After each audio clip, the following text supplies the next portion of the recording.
What's up, Studio Fam? It's your girl, Beautiful. Welcome back to another video. As you can see by the oh my god, I'm sorry, I just drank water. As you can see by the title and already by the thumbnail, today we're going to be reacting to true story scary animations. So yeah, I love watching people. There is this one guy that I watch. His name is Dangman Smith. He always reacts to these videos, and I love his reactions. And I will say, okay, I'm gonna react to these true story scary animations for myself and make some videos. So yeah, that's what we're gonna do today, guys. But before we get into this video, don't forget to like, subscribe, and turn on those post notifications. And follow me on all my social medias. Without no further ado, let's get into it.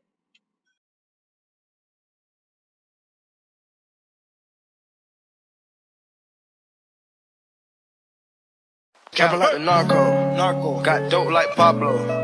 Cut throat like Pablo. Chop trees with the Draco. On the north got Diego. Say hasta luego. We'll be in rapping kilo. Snub nose with potato. Take out. No monkey in the jungle, fly high like a sauna. Bouncing off and I'm trying to weave an anaconda. Jumping in the water, trying to sleep across the water glass. See cars out, got me big bad for Ronald. Out bag of money, knew I gotta have it. Savage, but I'm still a gentleman in Cali. Atlantic, nigga turn them in about the cabbage. Kill his whole family if you run off with the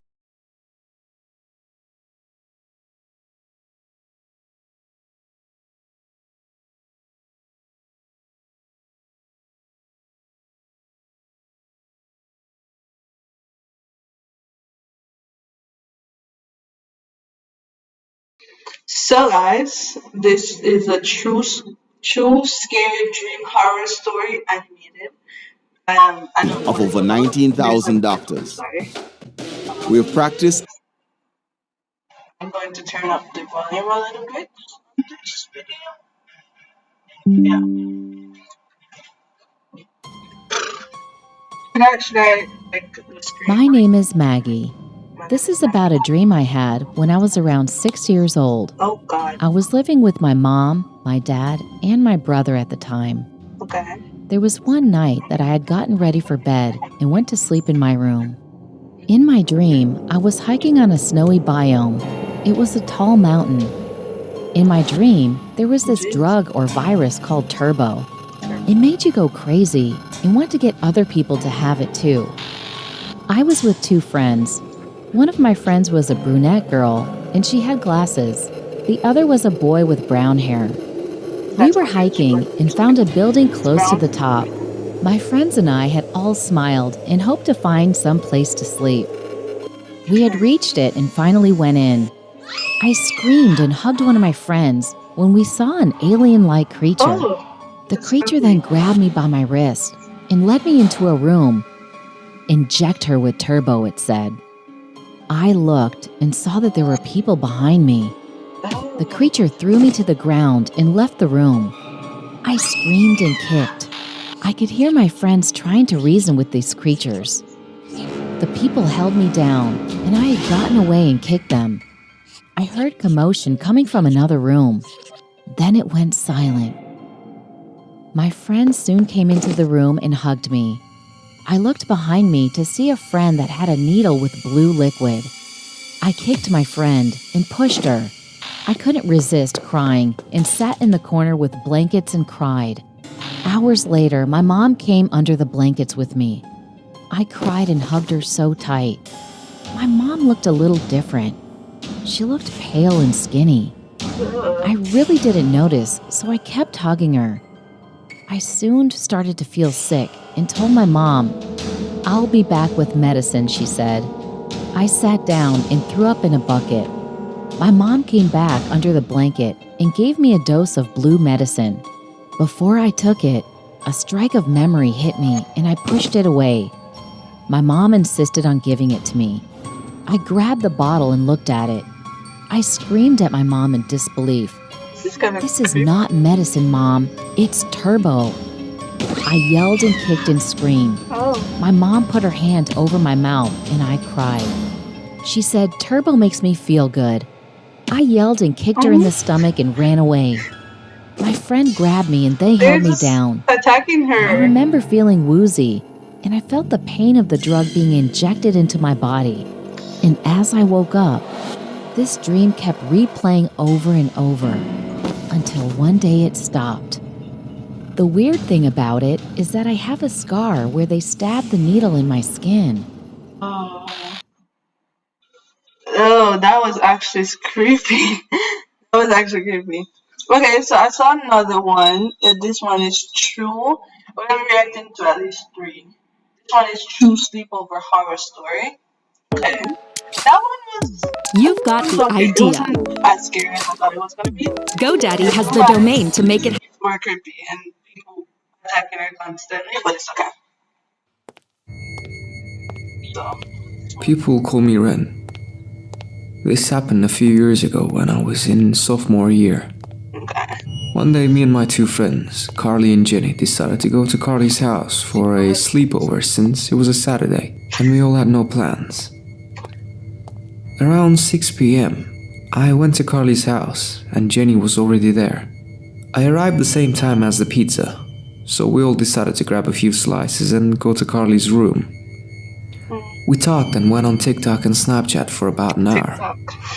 It was already 7 p.m. and we were bored. Nope. So Carly suggested that we go swim in our pool. We all agreed and then changed into our swimsuits.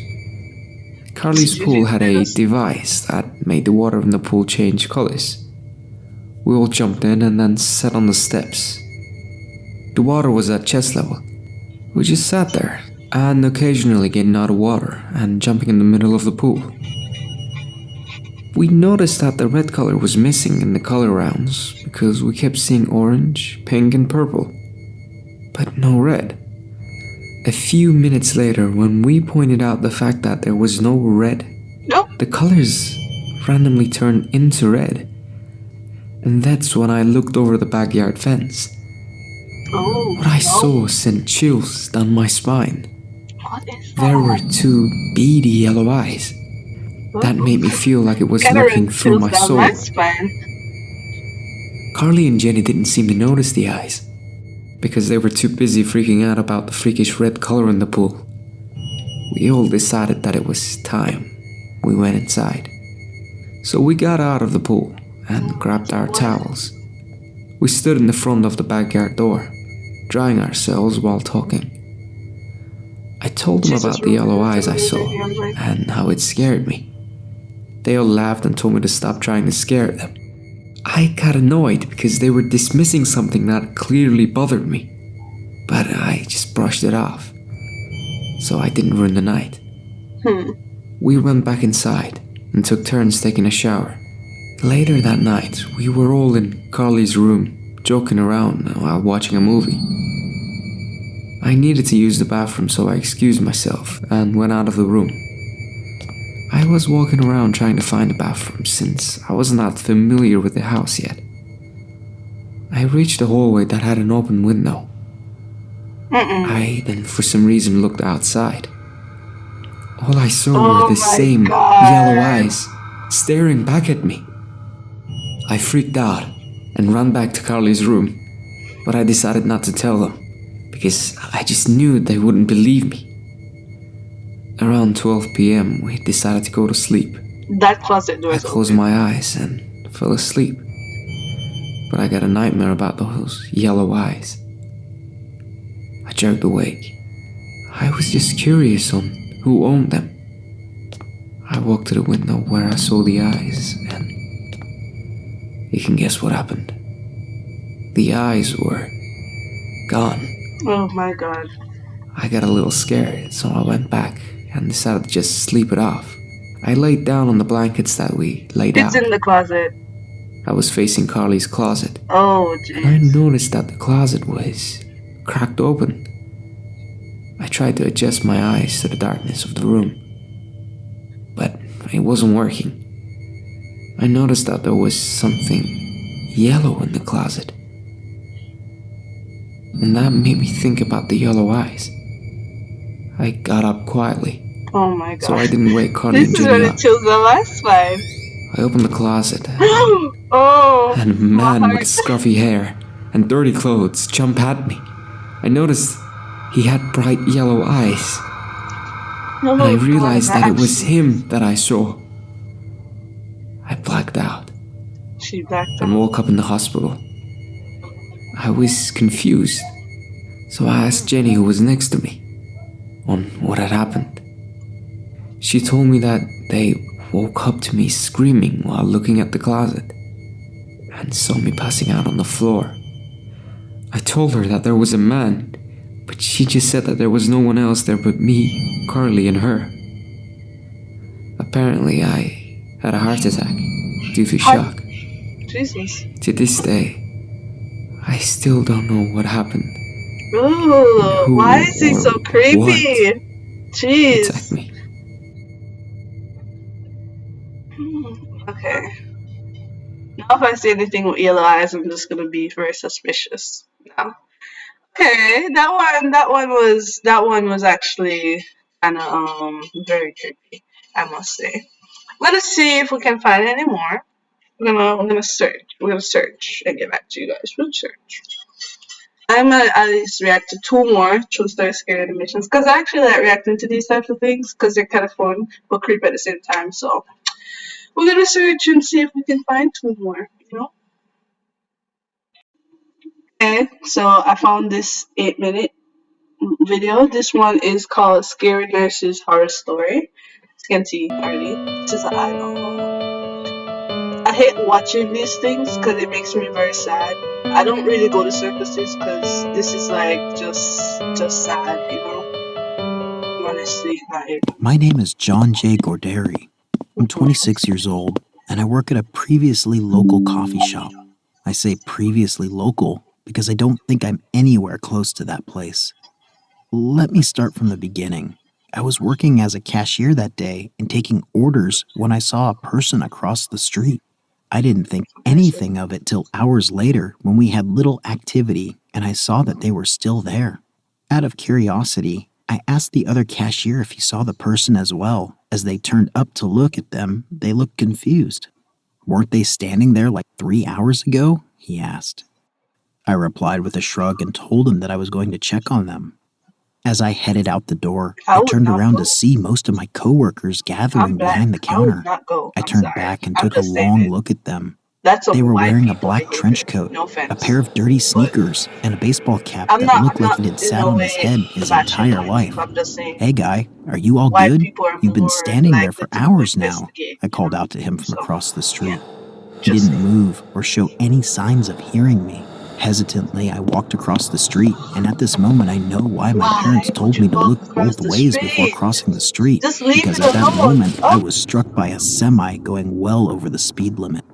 I don't remember much of that, but what I do remember is that I didn't feel a thing, and the strange man lifted his head slightly, and I saw a ghostly white face and the smile of a man who has no sympathy left.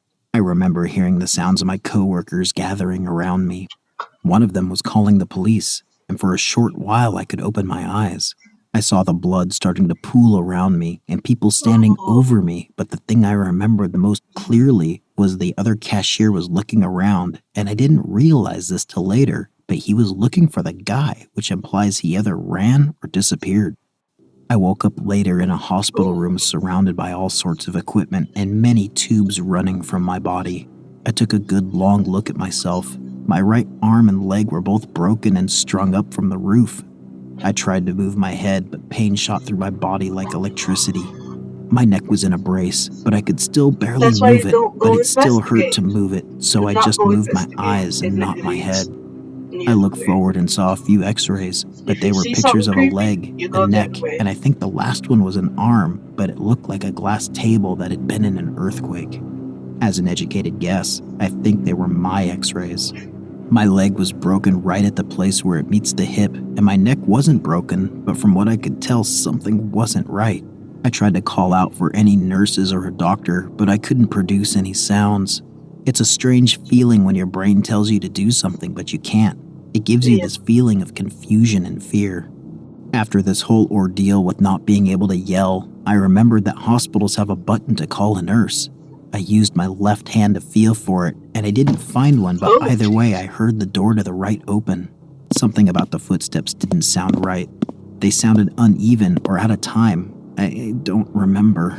Whoever they were walked over to my bed and started fiddling with the equipment next to me, and for some reason I didn't alert them I was awake. But as they were leaving, I must have pushed the button off the bed somehow, because next thing I know, there's a clatter on the wall, and whoever was in my room shambled over to the wall, never looking at me, and picked up the button and set it back on my bed. They started to walk over to the door, but they stopped at the foot of the bed, and for some reason I closed my eyes like I was sleeping, but opened my left eye just enough to see out of it. The nurse turned to face me, or at least turned her head to me because she had no face. Out of fear for what would happen to me if I did anything, I just sat in the bed and watched as she walked to the door and out into the hall. After a long time, I finally relaxed. Then I started to realize the true scale of my danger, and I let out a silent scream. I will spare you the day-to-day, but after a week or so of the faceless nurses, I became desensitized to it, and I just waited for the nurses to leave my room.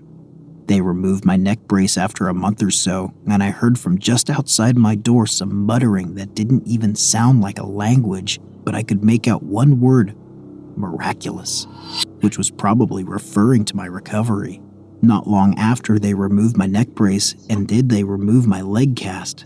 I think after a year in the hospital, I finally worked up the courage to yell out to the nurses, but no one came. Then I tried the button, but again, no luck. After that, I realized they don't come when called, they come when they want to. At that, I moved my right arm with my left, which hurt to high hell, but I had to. I threw my legs over the bed and pushed myself up, but instantly I fell to the ground, which I probably should have expected after sitting in a bed for a year and then some. I pulled myself up with all my might and threw myself back into bed, and for the next 3 months or so, I threw myself out of bed trying to build my strength, and eventually I did. I taught myself how to walk again. Slowly, I would make my way to the door and then walk back. One day, I tried the doorknob, only to find that it was locked. Each day, I tried to open that damn door, but nothing would come of it. I eventually was able to run and walk like I was before the truck. I had the great idea one day to use the bed as a ram against the door. I grabbed the foot of the bed and pulled it forward. It slid with ease, and as I twisted, I started pushing it at the door with great speed, and within seconds I slammed into the head of the bed as it slammed into the door. I pulled it back to the wall again and tried again, but still nothing came of it. I tried for days, but then I had a great thought. What if I pushed the bed at the door when the nurse opens the door? And that's what I did. I waited. She didn't come for weeks, but when she opened that door, I was ready, and I pushed off the wall and slid at the door and slammed into the nurse. And just before I went through the door, I jumped off the bed and started running down the hall. As I ran, I heard a shrill shriek from behind me, and I turned to see what happened. Apparently, those things are incredibly fragile because when I looked at it, it was bleeding this purple liquid from where I had hit it with the bed. It collapsed to the ground with a dull thud. I continued to run without stopping, and as I ran through the halls, the nurses didn't try to touch me. They just kept moving on with their day. As I ran, the walls and rooms became more and more run down and decrepit. As I ran past these destroyed rooms, I saw those things forming from the walls, and these ones were aggressive, but at least for this part, they only came from the rooms. When I made it to the first floor, the hospital was practically collapsing. This floor, the nurses didn't only come from the rooms, they came from everywhere. I started running down the hallway, but as I did, so did the arms and tried to scratch and claw at me. Some of them even got me, but I was running so fast they couldn't get a good grip on me. I ran past the reception desk and through the doors, and when I made it outside, there was nothing. As far as I could tell, the hospital was the only thing that existed there. I didn't care, though, because I just ran and ran and ran without stopping. I made it so far that I could just barely make out the outline of the hospital in the distance. I sat down in the empty field and eventually fell asleep or passed out. It was one of those two. I eventually woke up in the one place I didn't want to, the same hospital I first woke up in. Somehow I knew I wasn't home. I looked around the room trying to get my vision to focus. As I was doing this, I noticed a person sitting in the chair next to my bed.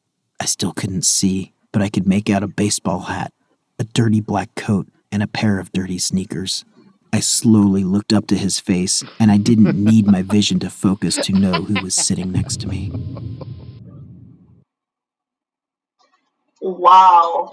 Oh, that one was actually, it was interesting that it just ended in suspense. That was actually scarier than I thought it would be.